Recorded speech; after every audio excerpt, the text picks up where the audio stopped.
to 1111 at the Grotto. I'm Adam, and on behalf of all of us here, we're so thankful that you've decided to join us. Whether this is maybe your first time or you're coming back again, 1111 is a chance for us to demystify and unpack what church can look like. We start together singing a song of praise from the book of Psalms, which are poetry and songs written in gratitude to God, asking Him for the things that we need. And then we focus in on the gospel, which is the good news and the story of Jesus. From wheels up to wheels down, this never takes more than like 10, 15 minutes. So let's get started.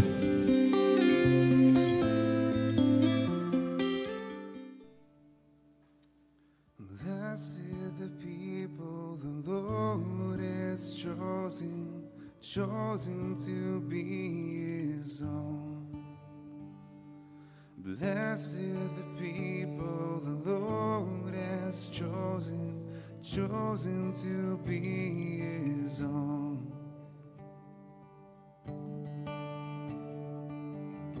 Exalt you just in the Lord.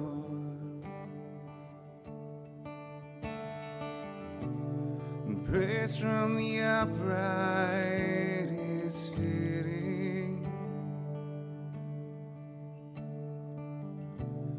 Blessed the nation whose God is the Lord.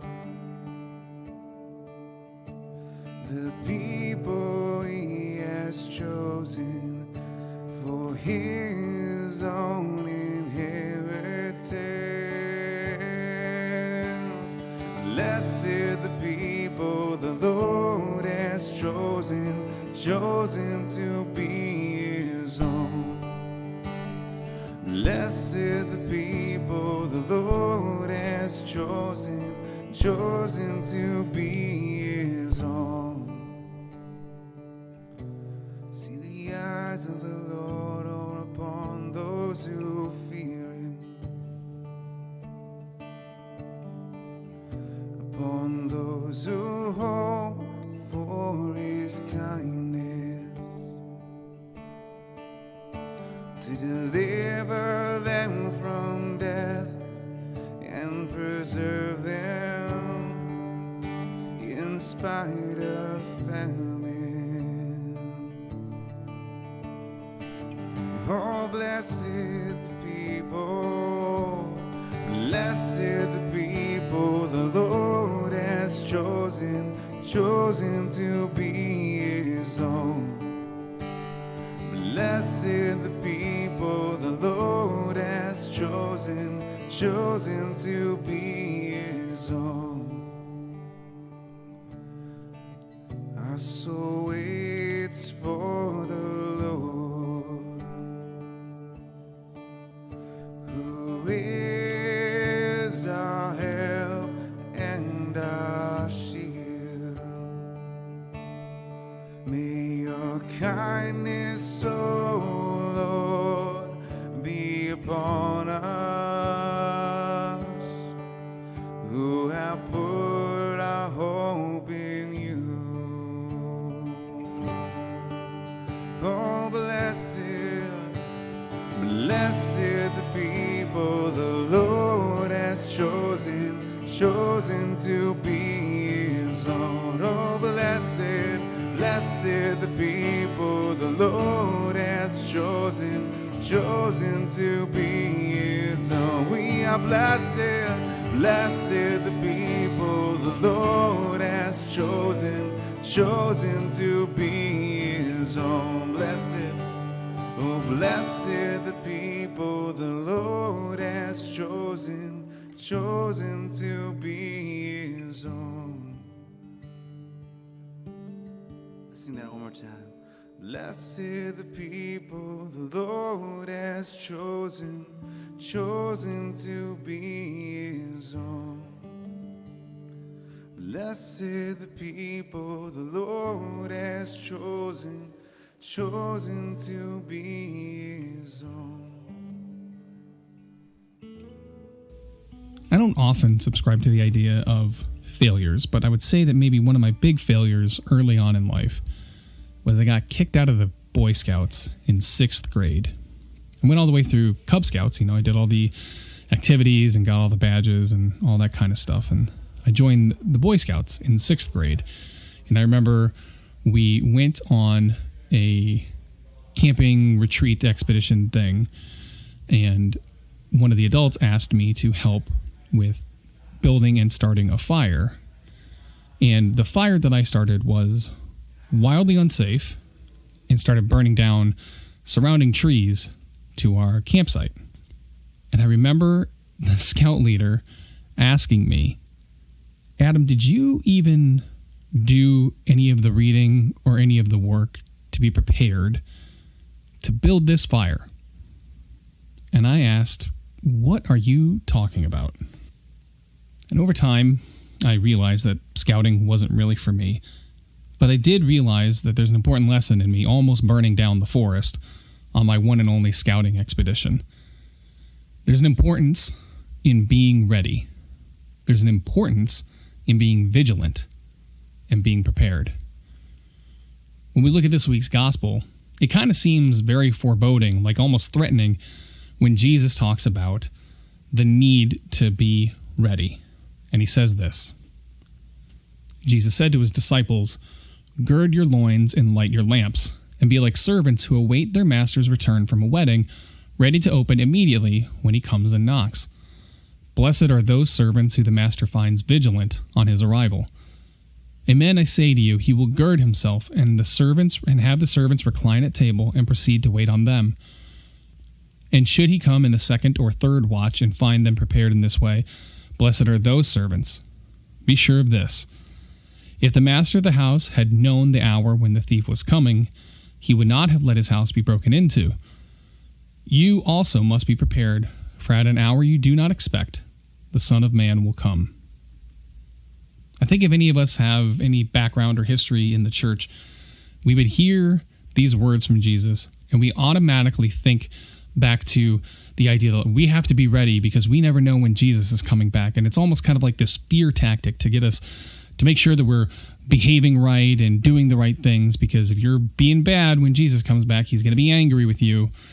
Or maybe it was that, it makes us think of that cheesy song, stay awake, be ready, for we do not know the hour or the time when he is coming.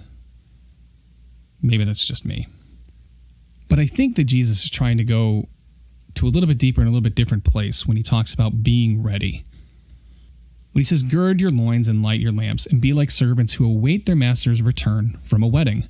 The reason why this is so important is because wedding celebrations in Jesus' time could have taken days, maybe a week, and you never really know when the festivities are going to be over. They were these huge celebrations. So the servants of the master really don't know when he's coming back. And when the servants are taking care of things and the master's not around, there could be a tendency to kind of slack off a little bit. The boss isn't around and he's not going to see what you're doing, so maybe I don't have to take it so seriously. Maybe I can cut a couple corners. Maybe I can be a little lazy. It says, when they're ready to open immediately when he comes and knocks, blessed are those servants whom the master finds vigilant on his arrival. And then he says something kind of interesting here too. He says, amen, I say to you. And remember, anytime you hear Jesus say, amen, I say to you, he's really trying to drive home a point. It says, he will gird himself, have the servants recline at table, and proceed to wait on them. This is radically unorthodox behavior for a master. The master would never serve his servants. He would never say, okay, you sit down at my table and you relax and recline, and I'm going to take care of you. And in a literary context, we could call this foreshadowing. Because what does Jesus actually wind up doing at the Last Supper? He actually does exactly this. He has his servants or his friends, the disciples, sit and recline at table, and then he gets up, and it says he ties a towel around his waist, he girds himself, and he goes around and he washes their feet. He serves them. So this message by Jesus is less about make sure that you're being on your best behavior, because if you don't come back, I'm going to zap you. What he's actually talking about is the radical need to always be willing to serve. We as people who are working out and developing and building a real relationship with the real Jesus need to be willing to always be ready to serve. Not because it's what the master expects of us, but it's because that's what he does. Really, this comes down to a parable, a metaphor for what leadership actually looks like. This is what we are called to do in every sphere of influence that we have in our lives. We're supposed to do it at home with our partners, with our children, if we have children. We're supposed to do this with our friends, with our neighbors, with our coworkers, with strangers. We are called to always be willing to serve. Remember, Jesus talks about this. In the Gospel of Matthew, it talks about how when the Son of Man comes in his glory, all the nations will be assembled before him, and he will separate them one from another as shepherds separate sheep from goats. And he goes on and he talks about that those who he has prepared a place for, he says that when I was hungry, you gave me food. When I was thirsty, you gave me drink. When I was a stranger, you welcomed me. When I was naked, you clothed me. When I was ill, you cared for me. When I was in prison, and you visited me. And then he tells these other ones, depart from me, you wicked, because when I was all these things, you didn't do those for me. And then they ask, when did we not do all these things for you, Lord? He says, whatever you did or did not do for the least of mine, you did or did not do for me. And this is the real message that Jesus is trying to show us here. The deeper message he's trying to show us is that these people that we encounter, that we don't associate with goodness or holiness or cleanliness, those are Jesus in our midst. That is the Master showing up when we least expect it. Our radical generosity, our unwavering willingness to serve others is what Jesus is asking of us as servants. Remember, Jesus says he doesn't count us as slaves, but he counts us as friends. He puts us on his level, and the expectation that he has of us is a willingness to serve no matter the time, no matter the cost. Because when we encounter those who don't look like Jesus, don't maybe sound like Jesus, that is him staring us in the face. Let's try and do everything we can to be good servants and to always stay ready.